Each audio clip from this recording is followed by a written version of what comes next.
autónomo.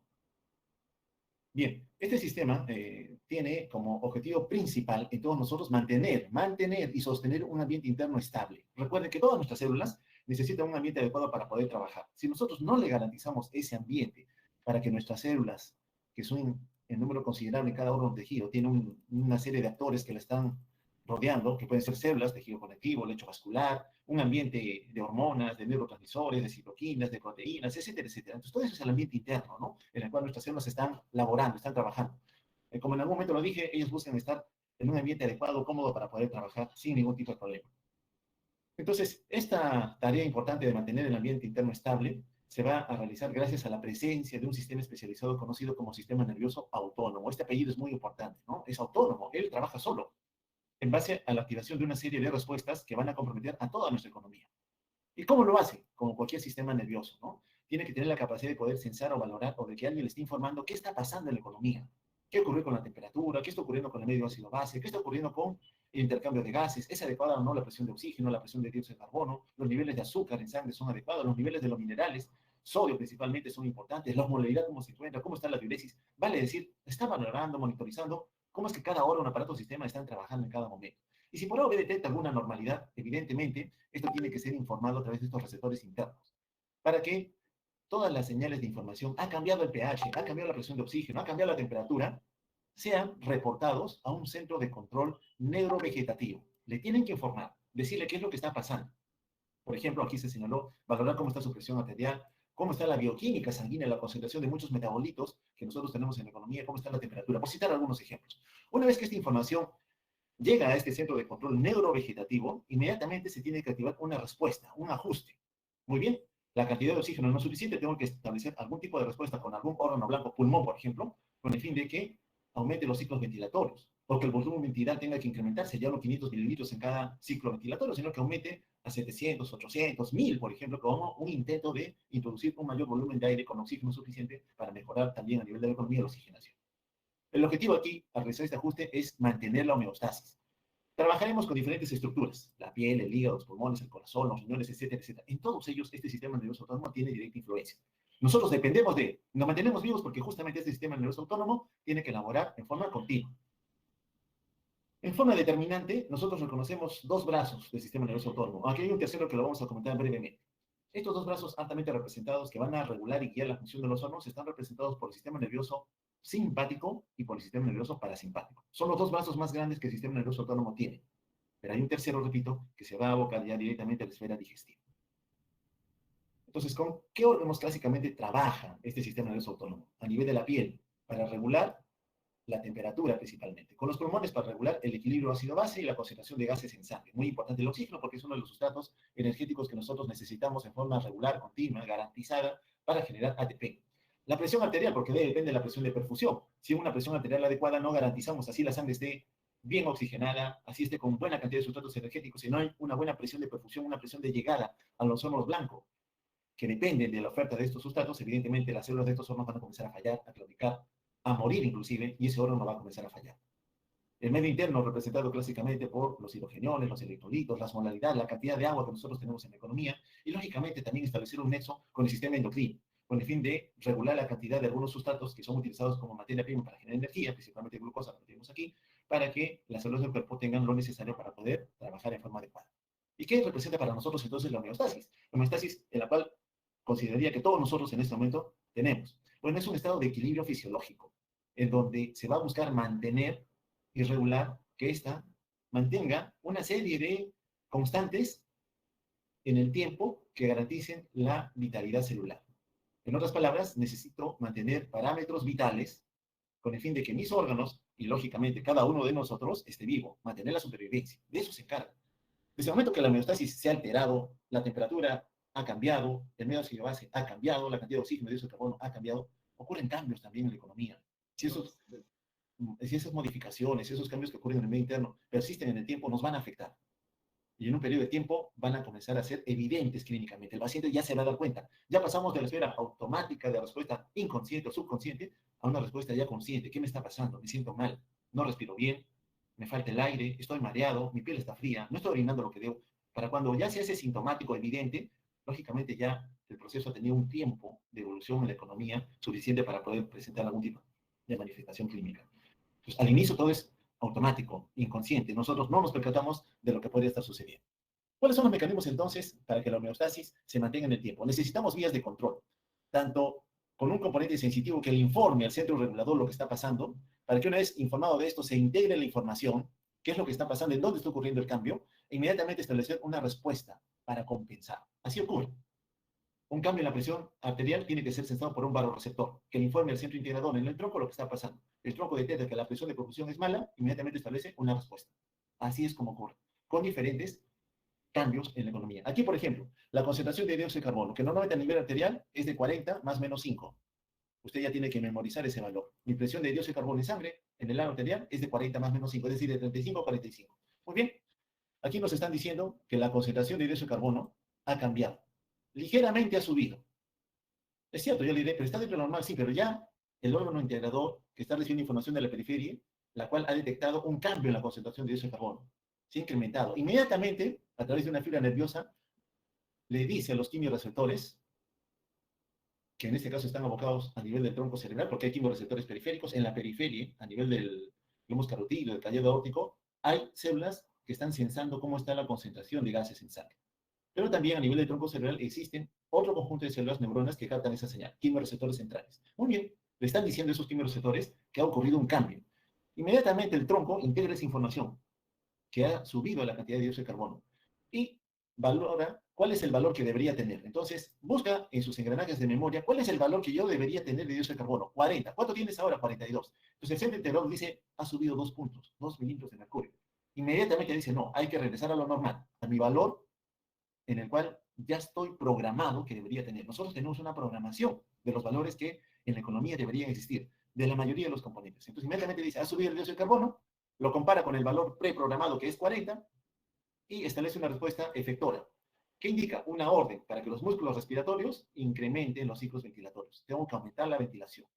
Mi paciente, por ejemplo, respiraba 16 veces por minuto y gracias a esto ahora va a respirar a 20 por minuto. ¿Por qué importa aumentar la ventilación? Porque la concentración de dióxido de carbono es dependiente de la ventilación alveolar. Más veces respira usted, más fácil va a botar o eliminar el dióxido de carbono. Entonces, el centro integrador solamente está diciendo, muy bien, yo necesito bajar la cantidad de dióxido de carbono. Mi respuesta inmediata es que el paciente respire más rápido. Como respiro más rápido, elimino más dióxido de carbono. Por tanto, estos 42 van a comenzar a caer y regresan a mis 40, que es mi valor que ya previamente está programado. Así ocurre. Entonces, cada cambio, cada modificación que se dé en mi economía, inmediatamente es reportado a un centro integrador autónomo, el cual establece, en base a lo que está captando de información, una respuesta. Pero para ello siempre está comparando con qué valor ideal del organismo se debe mantener a lo largo del tiempo. Existen parámetros que son controlados no por un solo mecanismo de valoración, de medición o de poder censar si está ocurriendo algún cambio, sino por varios centros de control. Mientras más relevante, mientras más dependiente seamos de ese valor, de esa variable fisiológica, mientras más necesaria sea mantenerla dentro de lo normal, mientras más dependiente seamos de ella, esa variable vital va a tener mayor flujo de información al centro integrador. El más representativo es la presión arterial. No dejarán ustedes de restar la importancia. Sin presión arterial suficiente, no garantizamos perfusión a la economía. Por tanto, es muy importante mantener la presión arterial en valores óptimos, que garanticen que la sangre está llegando a perfundir a todos los órganos con el fin de ofertarles sustratos energéticos y, lógicamente, llevarse las sustancias de desecho y ayudar a mantener el equilibrio del medio interno. Entonces, la presión arterial tiene regulación para varios sistemas. Aquí, por ejemplo, ¿no? Tenemos que, por alguna condición, la presión arterial ha caído. Quizás mi paciente esté en shock, está con shock circulatorio, ha caído la presión arterial. Inmediatamente, unos sensores, los vasoreceptores, receptores que sensan o miden presión, detectan que la presión ha caído. Inmediatamente envían información al centro integrador, en el tronco, y le dicen, ha caído la presión arterial. Inmediatamente el tronco responde. La respuesta efectora busca compensar la caída de la presión arterial. Por ejemplo, aquí busca el lecho vascular a los vasos sanguíneos con el fin de aumentar resistencia vascular periférica. Yo quiero aumentar resistencia vascular periférica. ¿Por qué? Porque usted sabe que la presión arterial es determinada por el gasto cardíaco, perdón aquí, multiplicado por la resistencia vascular periférica. Hay directa relación. Por tanto, si yo aumento resistencia vascular periférica, debería aumentar presión arterial. Yo sé que el gasto cardíaco, a su vez, depende del volumen de stroke, por la frecuencia cardíaca. Entonces, si aumento frecuencia cardíaca, aumento presión arterial también. Entonces, la economía inmediatamente, detectando que hay un cambio en la presión arterial, establece una respuesta. Utiliza todos los mecanismos que involucren que sí o sí tengo que aumentar presión arterial. Y si hay algún sistema que se contraponga a ello, inmediatamente digo, lo apago. Tengo que bloquear aquel sistema que busque bloquear esa respuesta compensadora. Todo eso ocurre, repito, en forma automática. Lógico es que si a pesar de que este sistema se ha activado y la presión siguiera baja, ya comienza a ocurrir otra serie de modificaciones en la economía que lógicamente nos van a afectar y el paciente se va a tornar sintomático.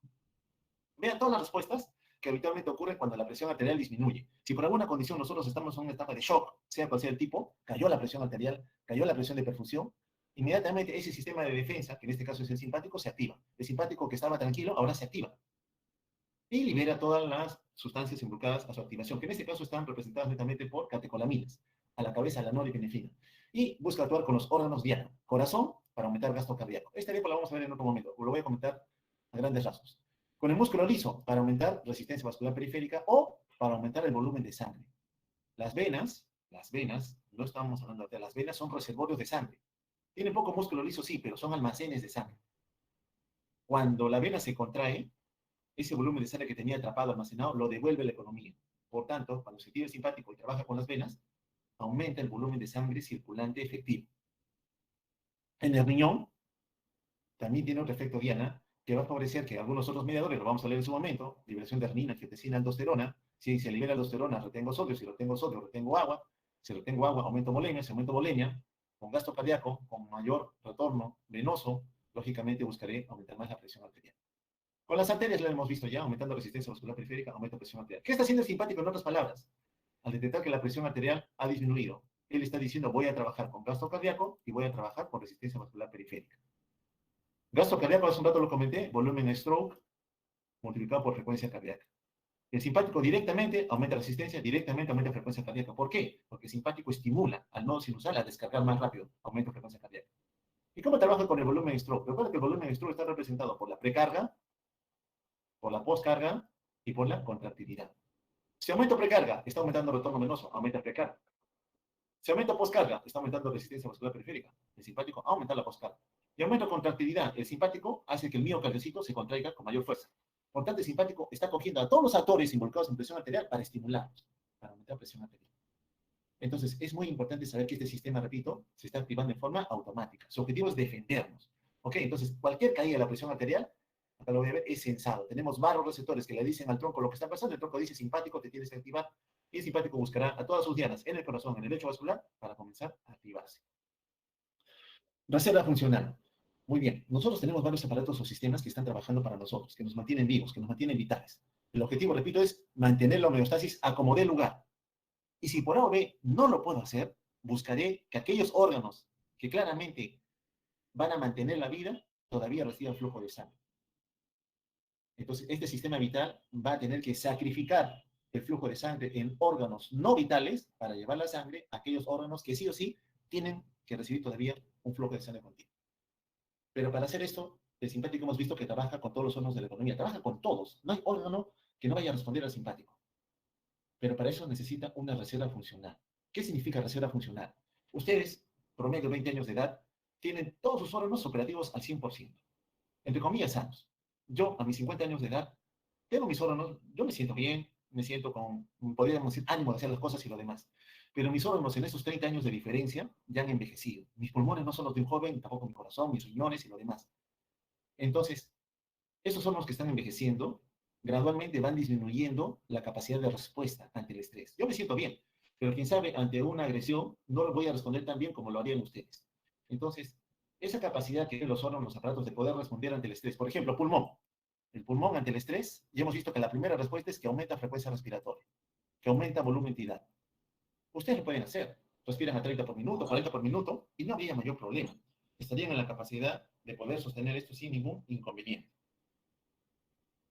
Entonces, tenemos la capacidad de responder. Pero si yo tengo un órgano ya envejecido en el tiempo, lógicamente ahí podría haber problemas para que yo responda. Un anciano no responde como un joven, porque la familia muchas veces lo trae a la emergencia y me dice, siempre ha estado bien, nunca he enfermado de nada. Y ahora que usted me diga que está con falla orgánica y que va a morir, ¿qué ha pasado? Es que Una cosa es estar bien sano sin ninguna enfermedad, y ahora en el tiempo, cuando ahora la enfermedad nos ataca, nos injuria, nos lesiona, esos órganos ya no tienen reserva, ya no tienen de dónde sacar. A un anciano no le voy a pedir que respire a 30, 40 por minuto, porque ya no lo puede hacer.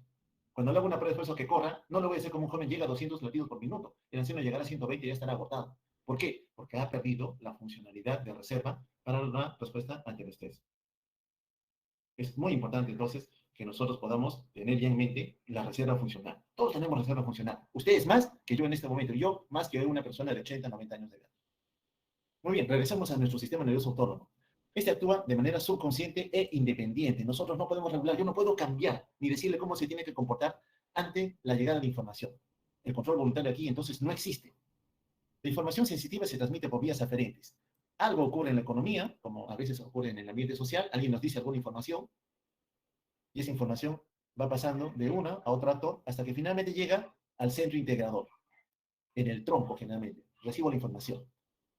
Y este, a su vez, ya determina una respuesta ante la información que ha recibido. Tiene que establecer una respuesta, tiene que hacer ajustes. Algún cambio ocurrió en la economía, yo tengo que buscar regresar ese cambio porque mi memoria ¿ya? Está programado cuál es el valor que esa sustancia, ese componente, ese aspecto físico, como es la presión de perfusión, tendría que tener en algún momento. Muy bien, entonces ya sabemos que la información llega por fibras nerviosas, se concentra en un centro integrador, regula que efectivamente ha habido algún cambio en la economía y tiene que establecer una respuesta. Para la respuesta tiene que utilizar fibras eferentes. ¿Ya? Fibras eferentes. Entonces, estos ajustes ya a nivel periférico van a depender de un componente especializado a nivel eferente conocido como componente ganglionar. Componente ganglionar. Entonces, mi sistema nervioso autónomo, clásicamente lo que nos han enseñado, nos dice que tiene dos brazos, ¿no? Uno simpático de defensa, de buscar mantener la homeostasis a como dé lugar, sacrificando a quien haya que sacrificar, y otro que, entre comillas, buscaría contraponerse a él. Había una lucha aparente, perdón, entre el sistema nervioso simpático y el parasimpático, como lógicamente determina la fisiología con acciones opuestas. Vamos a ver que en realidad esto no se da tal cual muchas veces nos han podido explicar o quién sabe se ha podido entender, como que el simpático y el parasimpático siempre van a estar peleando uno contra el otro. ¿De qué depende, al final de cuentas, que mi sistema de defensa se vaya a activar o no, o que en algún momento el dominio en la economía sea a nivel del sistema nervioso autónomo parasimpático? ¿De qué depende esa respuesta? Ancestralmente, ya lo vimos, acá voy a recapitular lo que ayer o hoy día, a los que han visto el video, han tenido intención de reconocer. El video les va a resumir cómo es la respuesta del simpático ante el estrés. ¿Ya? El video habla básicamente del simpático, mi sistema de defensa, mi primer vengador, como yo lo digo muchas veces en el escenario de las clases que tenemos que hacer. Entonces, vamos a ver cómo es que nuestros ancestros aprendieron a madurar esta respuesta automática. Aquí tenemos a uno, como lo vieron ayer, cuando uno se va a una zona de peligro, nosotros, al igual que otras especies vivas, siempre se enfrentan a peligros. Nuestros ancestros tenían que salir a cazar, alejándose de la zona segura, de las cuevas puede ser, por ejemplo, e ir a cazar a un campo abierto alguna bestia que nos sirva de alimento. Lamentablemente, las bestias podían ciertamente atacarnos y matarnos, lo cual afectaría a la población que en ese momento estaba buscando como sea sobrevivir. Bueno, adentremos como que fuéramos nosotros un ancestro que tiene que salir a cazar y a buscar el alimento para nuestras familias. Sabiendo que nos vamos a enfrentar a un ambiente hostil, peligroso, que ciertamente puede acabar con nosotros, tenemos que tener una serie de sentidos activos y una respuesta inmediata. Porque sabemos que cuando nos enfrentemos al peligro, Disney fue claro en decir, si ya no hay nada que hacer, tenemos que pelear. Nadie va a buscar que nos maten libremente, no vamos a buscar pelear. Y en segundo lugar, si no vamos a poder pelear y se nos da la oportunidad, escapar. Tengo que escapar. Estoy cruzando la avenida Jorge Basadre, me confié, estaba con el celular, facebookeando un rato, y no me percaté que venía un carro a alta velocidad. En ese momento se activa un sistema de defensa. Inmediatamente, ¿qué hago? Corro, me quedo quieto. Mi sistema de defensa va a buscar algún tipo de respuesta inmediata. Pero para eso tengo que tener una serie de aparatos activos, en segundos, ni en segundos, en milisegundos, para poder responder a ese estrés. ¿Pero qué es lo que ocurre? Regresamos a nuestro ancestro. Estoy en un ambiente hostil, peligroso, en donde, lógicamente, su vida está en peligro. Entonces, a nivel de los ojos, a nivel de las pupilas, mi campo de visión tiene que aumentar. Por tanto, la pupila tiene que dilatarse. ¿Para qué? Para mi campo de visión aumente. Yo tengo que ver la mayor área posible porque de cualquier lado puede venir peligro. Entonces, ante el peligro, mis pupilas se dilatan. Hay midriasis. Eso es el simpático, midriasis. Muy bien. Si yo me tengo que preparar para pelear o para escapar, tengo que garantizar que todas las células de la economía reciban un flujo continuo de sangre con sustratos energéticos. Por tanto, el corazón, la bomba cardíaca, tiene que tener mayor fuerza de contracción. Mi presión arterial sube. Ante el estrés, mi presión sube. El corazón no solamente es músculo, también hay un sistema especializado de transmisión eléctrica. Entonces, el nodo sinusal expuesto a la cascada simpática aumenta la frecuencia cardíaca. El paciente está taquicárdico. Nos pasa ante el estrés, nuestro corazón comienza a latir más rápido. El simpático está actuando. A nivel de las fuentes energéticas, tejido adiposo, necesito fuente energética, no solamente glucosa, movilizo las grasas. Favorezco la lipólisis, porque necesito ácidos grasos como sustrato energético, beta oxidación, mitocondria, ATP. El simpático, en ese momento, lógicamente dice, y si me dan ganas de ir a misionar, o si quiero defecar, en ese momento al simpático no le interesa la estructura visceral. Inmediatamente agarra los esfínteres, el esfínter vesical, y lo cierra. Agarra el esfínter rectal y lo cierra. El digestivo en ese momento se apaga, no lo necesito. Así esté con ganas de misionar, realmente hay peligro, yo me olvido de la misión en ese momento. ¿Ok? Me olvido. A nivel tubo digestivo tampoco, no necesito que haya presión, nada. El intestino, todos los procesos gastrointestinales, porque no los necesito. Necesito prepararme. ¿Para qué? ¿Para pelear o para huir? A nivel de hígado, tengo que movilizar todas las reservas energéticas. El glucógeno tiene que ya comenzar a degradarse para liberar glucosa. A nivel de la piel, comienza a haber una sudoración característica, ¿no? El paciente comienza a sudar. La piel se torna pegajosa. Es un aspecto bastante relacionado a activación simpática. A nivel de la vía aérea de conducción, los bronquios tienen músculo liso. Yo necesito mayor oxígeno en la sangre, sí. Por tanto, necesito que el aire ingrese y salga con mayor facilidad. Por tanto, los bronquios tienen que dilatarse. Significa que el simpático relaja el músculo liso bronquial, a diferencia del músculo liso a nivel del esfínter de la vejiga. Entonces, lo que hace es relajar el músculo liso bronquial, para que el aire entre y salga con facilidad, a la par que estimula que el paciente o el individuo que respira más rápido. A nivel del sistema nervioso central, me mantiene activo, me mantiene despierto. Yo puedo estar medio dormido y todo, pero si hay un peligro, me despierto, me activo. Nos ha pasado, ¿no? Ahora estamos cansados, agotados, y de repente una mala noticia, un factor de estrés, nos despierta, nos activa, y el sueño se nos olvida. Porque las catecolaminas, a nivel del sistema nervioso central, nos mantienen alertas. Muy bien, todo eso hace el simpático, nos prepara para pelear o para escapar. A nivel de músculo esquelético, olvidaba decirles también, aumenta el flujo de sangre. El músculo esquelético es el segundo órgano que concentra el glucógeno, el hígado es el primero. Entonces, pero el músculo esquelético es egoísta, lo almacena solo para él. El hígado, en cambio, lo comparte con toda la economía. El músculo esquelético no. Reserva el glucógeno para lo que él necesita. Entonces favorece la glucogenólisis. Más glucosa, más sustrato energético, mayor fuerza contráctil en el músculo esquelético. ¿Por qué? Porque tú necesitas estar fuerte para pelear. ¿Con quién? Contra el peligro, que puede ser alguien de tu misma especie o algún animal que intente atacarnos. O para escapar. Decía hace un instante, estaba cruzando la avenida Jorge Basar, estaba facebookeando, no me di cuenta, viene un carro a alta velocidad, inmediatamente el músculo esquelético recibe, libera alta cantidad de energía, fuerza contráctil, corro o salto para evitar que ese vehículo pueda lesionarme gravemente. Eso nos pasa. Eso nos ha pasado en algún momento. Eso es el simpático, entonces, en resumidas cuentas. Si hemos sido airosos y hemos matado una bestia salvaje, lógicamente llevamos parte de ella a nuestra zona segura, al ambiente donde vivimos, lejos del peligro. Si ya estamos lejos del peligro, el simpático se apaga. No necesito el simpático. Ahora quien se va a activar es el parasimpático. Entonces, cuando el parasimpático se activa, ya no necesito estar alerta, ya no necesito tener las pupilas dilatadas, al contrario, concentradas en el alimento que estoy consumiendo. El diámetro pupilar disminuye.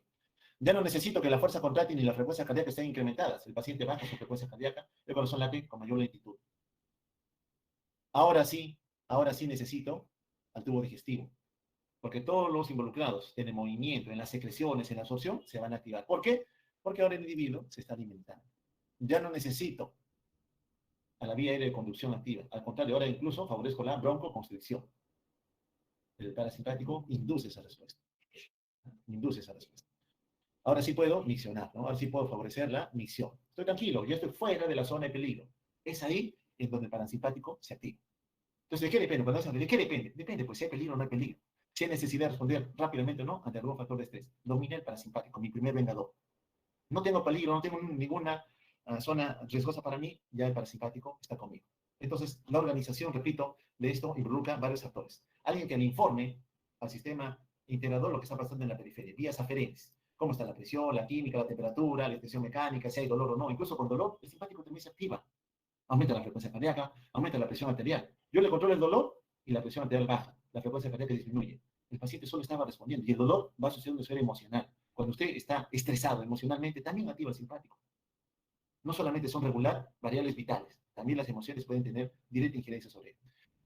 Las vías eferentes, bueno, van dirigidos a trabajar con neuronas. Los cuerpos neuronales están concentrados en una estructura fuera del sistema nervioso central. ¿En dónde? Ya lo dijimos hace un instante. En el componente ganglionar. Hay grupos neuronales que están fuera del sistema nervioso central. Ya no es cerebro, ya no es tronco, no es cerebelo, no es médula espinal. Fuera de ellos. Concentrados en los ganglios. Estos ganglios, como pertenecen al sistema nervioso autónomo, se conocen como ganglios autónomos. Y son, repito, grupos de neuronas, grupos de cuerpos neuronales. Muy bien, entonces tengo claramente establecido que mi sistema nervioso central, a ver dónde lo dibujamos, vamos a tratar de hacer acá el lóbulo temporal, lo dibujamos mucho. Acá está el tronco y acá está la médula. ¿Ok? Nos está diciendo que fuera del sistema nervioso central hay un conjunto de cuerpos neuronales que pertenecen al sistema nervioso autónomo, conocidos como ganglios, que van a recibir la información para la respuesta. Muy bien. Los cuerpos neuronales, la primera orden, nacen en el sistema nervioso central. ¿Ok? Entonces, estas neuronas que están en el tronco o están en la médula emiten fibras hacia el componente ganglionar. Esta fibra que va hacia el ganglio se conoce como fibra preganglionar, antes de llegar al ganglio, preganglionar. ¿Qué característica tiene? Está mielinizada. Vale decir, la velocidad de transmisión de la señal eléctrica es rapidísima. Una vez que llega al ganglio, se conecta con una neurona que está viviendo ahí, ya sabemos que son grupos de neuronas, y sale una fibra nerviosa. Esta fibra nerviosa representa a la fibra o neurona postganglionar, después del ganglio. ¿Qué característica tiene? No está mielinizada. Velocidad de conducción más lenta. ¿Y a dónde va? Va a un órgano diana. Va a buscar un órgano diana. Tejido adiposo, hígado, páncreas, enterocito, músculo liso bronquial, genital, etcétera, etcétera. Tiene sus dianas en toda la economía. ¿Ok? Eso es importante. Entonces, ya sabemos dónde nace, dónde temporalmente lleva la información a nivel ganglionar y cómo es que sale. ¿Ok? Memorizado, sigamos. Los ganglios simpáticos, entonces hay simpáticos y parasimpáticos, sí. Para hacernos un poquito fea, la clase nos dice sí, tenemos ganglios simpáticos y parasimpáticos. Los simpáticos, pongo aquí una pelea, una lucha, porque para pelear el simpático se tiene que activar, ¿cierto? Para la lucha, los dos han activado su simpático. Muy bien, los ganglios están cerquita de la médula espinal, cerquita. Por anatomía lo saben, ¿no? A cada lado de la columna vertebral hay cadenas de ganglios. Entonces, estos ganglios están cerquita de la médula espinal, haciendo que las fibras nerviosas sean largas. Acá, por ejemplo, los ganglios del simpático están cerquita de la médula, pero su fibra postganglionar, voy a hacerlo otra vez aquí, su fibra postganglionar del simpático es larga hasta que llega a su órgano diana. Eso característica del simpático. El preganglionar, la fibra es corta, cerquita el ganglio. El postganglionar, la fibra es larga. ¿Ya? Eso es lo característico del simpático. ¿Cómo son estos ganglios? Bueno, a cada lado de la columna son los paravertebrales y otros están delante de la columna, los prevertebrales. Entonces aquí estamos graficando la médula, acá está el soma del sistema nervioso central, aquí está un ganglio, estos son ganglios por si acaso, estos abultamientos son ganglios. Sale la raíz nerviosa, sale el nervio, llega al componente ganglionar,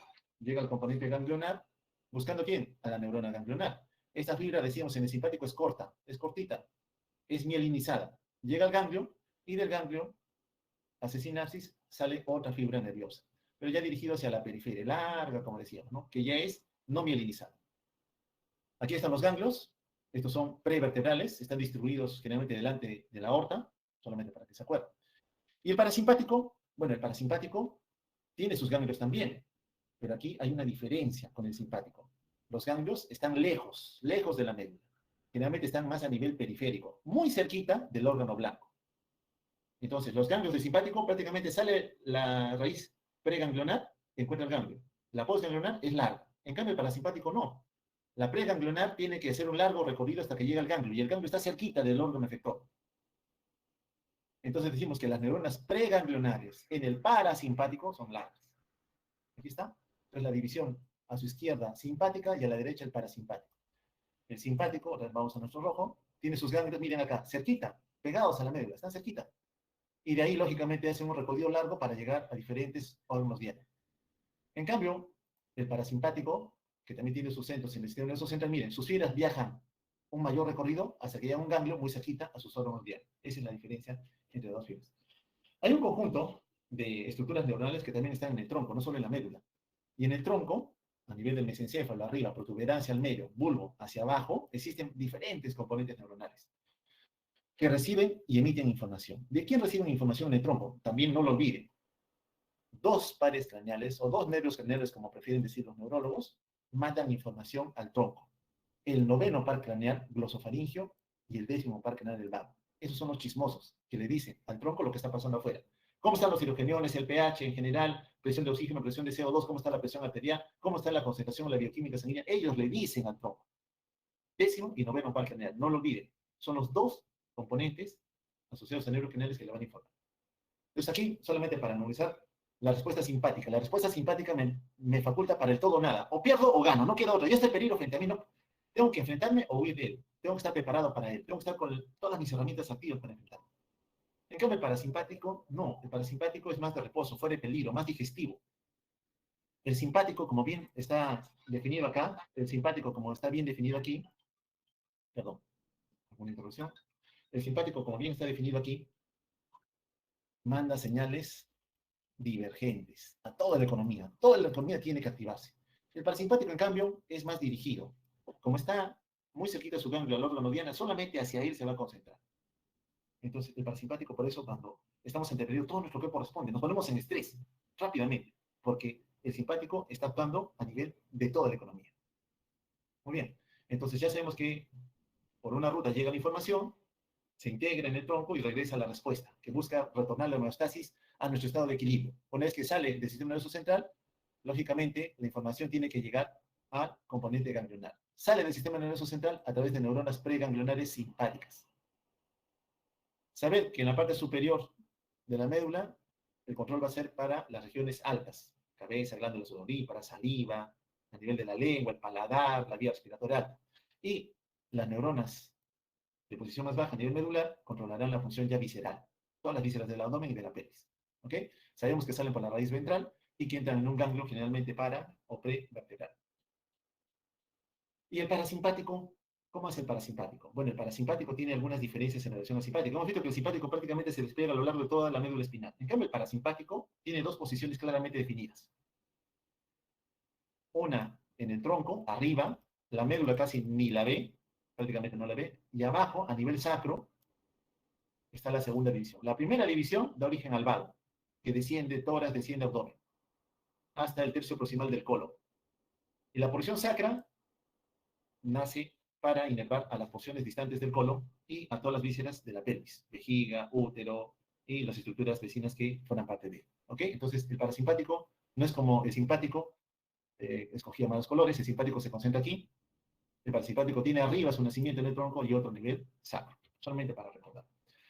Muy bien, esto también a veces causa confusión, pero ya se refiere a cómo es que actúa a nivel periférico. Ya buscando los órganos diana, ya sé que el simpático y el parasimpático por alguna condición se van a activar, ya sé que emiten fibras preganglionares que buscan a su ganglio correspondiente, y una vez que hacen sinapsis a nivel ganglionar, emiten otra fibra que finalmente va a tener contacto con el órgano diana. Muy bien, entonces aquí vamos a representar lo que ocurre con nuestro sistema nervioso autónomo. ¿Ya? Esto sí, otra vez, repito, se tiene que memorizar. Lamentablemente es así. El simpático se activó por alguna razón y emite una respuesta a nivel periférico. El sistema nervioso central emite una fibra preganglionar, este es el ganglio entonces, en donde encuentra la neurona postganglionar, hace sinapsis, y de la neurona postganglionar sale una fibra nerviosa. ¿Y a quién buscan? Órganos diana, músculo cardíaco, músculo liso, glándulas, por ejemplo, en este caso las sudoríparas. Entonces, el simpático cuando se activa, sale del sistema nervioso central, llega al ganglio, hace sinapsis, y a nivel del ganglio sale una fibra postganglionar, fibras postganglionares, para buscar a sus órganos diana. ¿Qué ocurre con el parasimpático? Bueno, el parasimpático también sale del sistema nervioso central, busca su ganglio, que es este de aquí, hace sinapsis y sale una fibra postganglionar. ¿Es parecido al simpático? Sí, es parecido. Solo que, repito otra vez, el parasimpático, la fibra preganglionar es corta. En el parasimpático, en cambio, es larga. El simpático libera varias fibras para innervar a varias estructuras. La respuesta es sistémica. El parasimpático, en cambio, sus fibras postganglionares son más dirigidas a órganos diana, están muy cerquita de su órgano diana. Hasta aquí comprendido. Entonces, ambos influyen sobre los mismos órganos efectores, solo que la forma de llegar es diferente. ¿Y qué ocurre con el sistema somático? Aquel que yo estoy empleando para movilizar el mouse, por ejemplo. Una orden nace en la corteza cerebral y tiene que llegar al músculo esquelético. Bueno, igual hay una neurona a nivel de la médula que emite una fibra somática mielinizada hacia el músculo esquelético. Aquí también hay una transmisión nerviosa, que algo se parece al autónomo. Entonces, tanto el simpático como el parasimpático, con características propias a ellos, van a buscar órganos diana.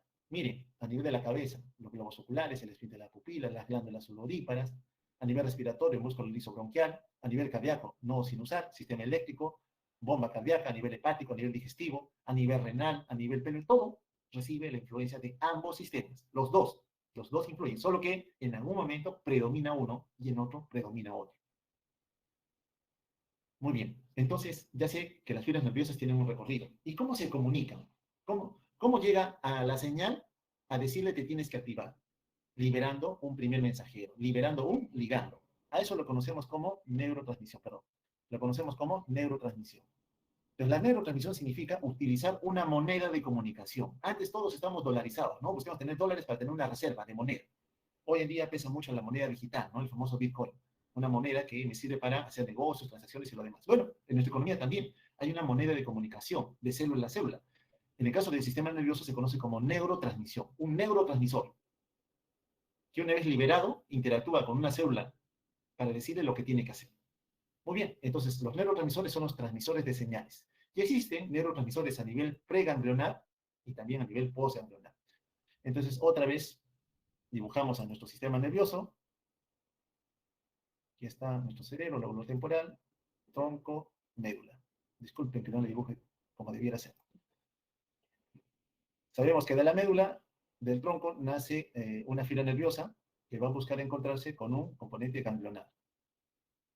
Esta fibra nerviosa, para hacer sinapsis con otra neurona, de la cual a su vez nace otra fibra, tiene que haber una comunicación. Alguien que le diga lo que tiene que hacer. Bueno, aquí se libera un neurotransmisor. Un neurotransmisor se está liberando.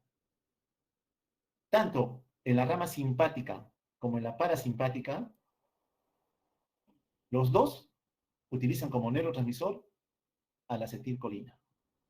Tanto el simpático como el parasimpático, en sus ganglios correspondientes, los dos usan acetilcolina. La acetilcolina es un neurotransmisor. A nivel postsináptico, tiene que establecerse el entendimiento de la señal que se está transmitiendo. Esto lo voy a agrandar. Vamos a agrandar esta información. Llega una fibra preganglionar, acá está la terminal nerviosa, y busca interactuar con una neurona a nivel postganglionar. Entonces, a nivel preganglionar, este es el ganglio, perdón. Esto que está dibujado acá es el ganglio. ¿Eh? Esto que está aquí, este ganglio que está aquí, lo estoy amplificando. En la terminal presináptica, neurona preganglionar, hay vesículas que tienen ¿qué cosa? Acetilcolina. Entonces, yo sé que dentro de esta vesícula hay acetilcolina. La acetilcolina se libera del espacio sináptico y encuentra la neurona postganglionar. Esta neurona postganglionar, para responder a la acetilcolina, expresa en su membrana a un receptor para responder e interactuar con la acetilcolina. Ese receptor del ganglio se conoce como receptor nicotínico. Ese receptor tiene un nombre, se llama receptor nicotínico. Entonces interactúa con la acetilcolina. Y una vez que interactúa, lo que hemos visto acá, interactúa, sale la fibra nerviosa postganglionar. ¿Para qué? Para que a nivel periférico libere un neurotransmisor. Entonces, en el ganglio hay un neurotransmisor que se libera. Siempre es acetilcolina. En el ganglio siempre es acetilcolina. Y a nivel de la membrana postsináptica en el ganglio, ¿con qué receptor actúa? Siempre es receptor nicotínico. No lo olviden, es el mismo. Tanto en el simpático como en el parasimpático es acetilcolina que está buscando su receptor nicotínico. ¿Y qué hacen con él? Despolariza membrana, permite ingreso de sodio. Despolarizada la membrana, transmite la señal. Transmite la señal. Llega al órgano diana, libera un neurotransmisor. ¿Ya? Entonces, en el ganglio ya se liberó un neurotransmisor que es acetilcolina. Pues ya estamos viendo, sistema nervioso autónomo, tanto el simpático como el parasimpático llegan al ganglio, ¿qué hacen? Los dos liberan acetilcolina. Los dos interactúan con un receptor nicotínico. Los dos, simpático, parasimpático, en el ganglio, liberan acetilcolina, interactúan con un receptor nicotínico. Aquí esto, el somático, ¿qué hace? El músculo esquelético también libera acetilcolina. Se parece, sí. Y también actúa con un receptor nicotínico en el músculo esquelético, sí, pero no es el mismo. Tiene una pequeña variante con el otro receptor. Entonces, en resumidas cuentas, cuando yo les pregunte, los receptores nicotínicos están posicionados en la economía. ¿En qué lugares? Usted me va a decir, a nivel ganglionar, ganglio autónomo. Y también están en la membrana del músculo esquelético, músculo estriado. Ahí están los receptores nicotínicos. ¿Ok? No hay más. Son los dos únicos lugares donde encuentra usted. Pero en este caso, como estamos revisando el sistema nervioso autónomo, estos receptores están en el ganglio. Bien. Ya vimos entonces rápidamente el sistema nervioso, vimos está el tronco, la médula, sale la fibra preganglionar, llegó al ganglio, ya sabemos que ahí liberó acetilcolina, se conecta con la neurona postganglionar y sale una fibra nerviosa postganglionar. Entonces acá me están diciendo, ¿y qué pasa a nivel postganglionar? Muy bien, a nivel postganglionar, según el tipo de neurona, se va a liberar otro neurotransmisor. El parasimpático, cuando ya está a nivel periférico, libera su propio neurotransmisor, que en este caso sigue siendo acetilcolina. El parasimpático se mantiene fiel siempre. Tanto a nivel preganglionar como a nivel postganglionar, sigue liberando acetilcolina. El simpático, en cambio, no utiliza la mayoría de veces acetilcolina. Él cambia a otro neurotransmisor. El neurotransmisor del simpático es la norepinefrina, en la mayoría de casos. ¿Quiere decir que no siempre libera norepinefrina? No. El parasimpático siempre va a liberar acetilcolina, siempre. El simpático no. El simpático, la mayoría de veces, va a liberar norepinefrina. Muy bien. Entonces ya sabemos que el sistema nervioso autónomo a nivel postganglionar va a liberar un neurotransmisor. Si es parasimpático, acetilcolina. Si es simpático, la mayoría de veces, norepinefrina. Muy bien. Hemos visto que aquí en el ganglio los receptores se conocen como receptores nicotínicos. Para la acetilcolina tiene dos receptores. La acetilcolina tiene dos receptores. Los nicotínicos y los muscarínicos. No hay más. ¿Ok? Los nicotínicos, ¿dónde están? Repito, ganglio y músculo esquelético. Y los muscarínicos, en todas las vísceras que hemos visto, ahí hay receptores muscarínicos. Pero son periféricos. Los memoricen. Nicotínico, ¿dónde está? En el ganglio. ¿Dónde más? Músculo esquelético. No hay más. Y el resto son muscarínicos. El simpático hemos visto entonces que utiliza norepinefrina. Otra vez regresamos a nuestra diapo, ya sabemos simpático, parasimpático, ganglio, ambos liberan acetilcolina. Postganglionar, ambos interactúan con receptor nicotínico. ¿Ok? Ambos interactúan con receptor nicotínico. A nivel postganglionar cambia la situación. El parasimpático, este de acá, parasimpático, sigue liberando acetilcolina, pero ya no interactúa con nicotínico, porque el nicotínico es ganglio. Interactúa con receptores muscarínicos. ¿Dónde están? Músculo liso, músculo cardíaco, glándulas, estructuras viscerales. Ahí están. Y el simpático, que está aquí en rojo, a nivel postganglionar, libera mayoritariamente norepinefrina. Y la norepinefrina va a buscar a sus receptores. Usted dijo que el simpático la mayoría de veces va a liberar norepinefrina. ¿Cuál es el otro neurotransmisor entonces que libera el simpático? En algunos tejidos, el simpático libera acetilcolina. ¿Dónde? ¿Acetilcolina? Sí, en las glándulas sudoríparas. El simpático estimula la glándula sudorípara a producir más sudor, pero no utiliza norepinefrina, utiliza acetilcolina. Es una de las pocas veces en que el simpático es infiel. Ya no le es fiel a la norepinefrina, utiliza acetilcolina. Por eso es que cuando estás estresado o tenso, tus manos comienzan a sudar, porque el simpático, a través de la acetilcolina a nivel periférico postganglionar, está liberando acetilcolina para hacer que la glándula sudorípara produzca más sudor. Cuando estás estresado por cualquier situación, estás injuriado por cualquier hecho o circunstancia, tu cuerpo comienza a sudar. Por eso tu piel, cuando uno toca a esos pacientes, está fría, sudorosa, pegajosa. Muy bien. Entonces ya sabemos cómo actúan a nivel postganglionar. Ambos buscan nosotros diana, solo que hay diferencias, ¿no? Del neurotransmisor, de la longitud de la fibra postganglionar y lo demás. Entonces, la sinapsis postganglionar cambia. En la estructura somática, hemos visto que llega a la terminal nerviosa, en el músculo esquelético, tiene las vesículas de acetilcolina, aquí está el músculo esquelético, se libera acetilcolina, porque hay un potencial de acción que lo favorece, y aquí busca su receptor. ¿Quién es su receptor? Un receptor nicotínico, pero que es propio del músculo esquelético. Recuerda, ese es el receptor nicotínico del músculo esquelético para acetilcolina. ¿El otro dónde está? En el ganglio. Muy bien. Entonces, esto es lo que ocurre a nivel somático, voluntario. Pero, ¿cómo trabaja el sistema nervioso autónomo? Él no trabaja así. Él tiene unas terminales nerviosas que expresan varicosidades. Esto de acá, varicosidades. Porque en su distribución se va ramificando y cada varicosidad tiene acumulación de neurotransmisores, vesículas que contienen neurotransmisor. Por eso es que cuando la señal llega, se activan todas las células, todas son expuestas rápidamente. En el músculo esquelético no, tú estás esperando que haya despolarización de membrana, transmisión de la señal, disco intercalado y siguen diseminándose la orden de la contracción. Acá no, todos reciben, por decirlo de alguna manera, a la vez, en forma sincrónica, la orden de activarse. Entonces ya sabemos esto, pasará rápidamente. Al final de cuentas diré que simpático y parasimpático se complementan. No están peleando, ambos se complementan. En algún momento yo voy a necesitar más respuesta simpática y en otro voy a necesitar más respuesta parasimpática. Bueno, ya hemos visto entonces, cuando una fibra nerviosa utiliza acetilcolina, a esa fibra nerviosa se le conoce como fibra colinérgica. Y cuando utiliza norepinefrina como neurotransmisor, se le conoce como fibra simpática o adrenérgica. Por eso es que vamos a hablar de farmacología colinérgica que favorece, o de repente quiero bloquear, y otra farmacología adrenérgica o simpática, o simpaticolítica si es que la quiero abolir o bloquear de alguna manera. La acetilcolina, entonces, para resumir, es el neurotransmisor utilizado tanto a nivel somático, músculo esquelético para moverme, y a nivel ganglionar, en la sinapsis de la fibra pre y postganglionar. Tanto simpático como parasimpático utilizan acetilcolina en el ganglio. Y los receptores, a nivel del músculo y a nivel del ganglio, son receptores nicotínicos. Pero en el músculo le llaman NM, para decir que es del músculo, y NN en relación que es del ganglio. ¿Ok? Así se les denomina. Solamente es diapo para resumir. Arriba tenemos una fibra somática. Si es somática, de la médula motoneurona nace la fibra, libera acetilcolina, receptor nicotínico, contracción. Quitemos esto, abajo tenemos al sistema nervioso autónomo. Acá me dicen las divisiones, ¿no? Ganglionares. En el ganglio ya sé que acetilcolina es el neurotransmisor por excelencia, receptor nicotínico. Si es simpático, libera mayoritariamente norepinefrina. Si es parasimpático, en el ganglio, igual acetilcolina, nicotínico. Periférico, el parasimpático sigue siendo fiel a la acetilcolina. En la médula adrenal, ¿se acuerdan que les dije? El simpático mayoritariamente utiliza norepinefrina, ¿cierto? Menos en la glándula sudorípara. ¿Y dónde más? Me tendría que haber preguntado ustedes.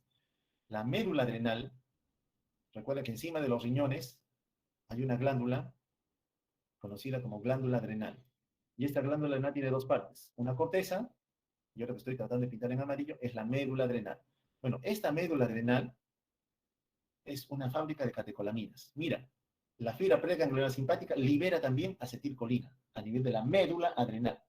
Y el producto que libera la médula adrenal son dos catecolaminas. Ya no solo norepinefrina, sino también epinefrina.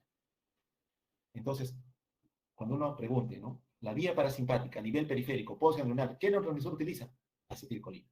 ¿El simpático utiliza siempre norepinefrina? No, la mayoría de veces sí, pero tiene dos excepciones a la regla. La glándula sudorípara y la médula adrenal. No lo olviden, por favor, es muy importante recordar.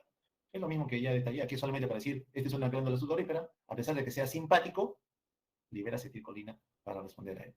La anatomía ya la vimos ya. Todas las estructuras viscerales van a interactuar con el sistema nervioso autónomo, simpático y parasimpático, con sus diferencias, que claramente les he comentado.